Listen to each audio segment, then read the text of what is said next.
Wow. Arsenal parked the bus against Chelsea, and understandably so because they're winning the game 1-0 on aggregate or 3-2, and they took that lead from Chelsea Stadium, Stamford Bridge, and brought it back to the Emirates and just defended the whole game and defended very well. Chelsea made few chances. Don't get me wrong, they had a few with Enzo Fernandez where they should have done better, at least hitting the target, but overall it was a very good defensive display, and they've booked themselves a ticket into the final of the Carabao Cup, which Man City are playing right now. So I'm guessing it's going to be an Arsenal-Man City final, and that is going to be a corker. However, Arsenal just looked comfortable. They looked good. They looked solid. And the game was boring. It wasn't a nice watch. Liam Rossini did the only thing he could really do was get to halftime, make sure that he haven't conceded a goal. People are going to criticise him for not going for it in the first half, but I understand why he did that. Cole Palmer's injury prone. Estevao, he wants to probably save for the league. And also he feels he could only win that match in the second half, which is why he brought the subs on late. It makes sense. Don't concede, look solid.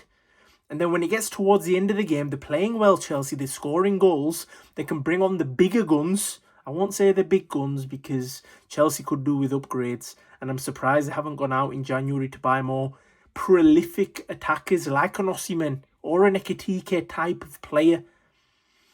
But it didn't work and it didn't come into fruition. I think it was a very good strategy from him. Chelsea did open up Arsenal at times, but overall, when that block was getting deeper and deeper later into the game, you could tell Arsenal were never going to concede in that game. They weren't. And then towards the end of the game, Chelsea are throwing the kitchen sink at it. They're hoofing balls into the box, and Arsenal get a nasty counter-attack where there's one Chelsea defender back, and it comes to Havertz on a cross from the left-hand side. He rounds the keeper, which Gyökeres probably would have put out for a throw. I'm a Gyökeres lover. I'm a striker. I want Gyökeres to do very well. He's a striker. He's so difficult to play striker, even in Sunday League level and five-a-side, which is what I play at. Never mind in the Premier League where everyone's fit as a fiddle and they're playing to prevent themselves getting abused online for a weekend. But Havertz just knows he's got that extra touch and that finesse that Gyökeres doesn't really have. But I still would take Gyökeres in my team if I could, but that's not the point.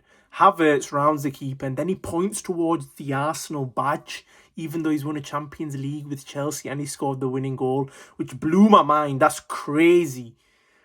But I guess he does what he wants, and maybe he's going to start to win silverware at the Arsenal because they're looking good this season. I'm not going to lie, they look very, very, very good.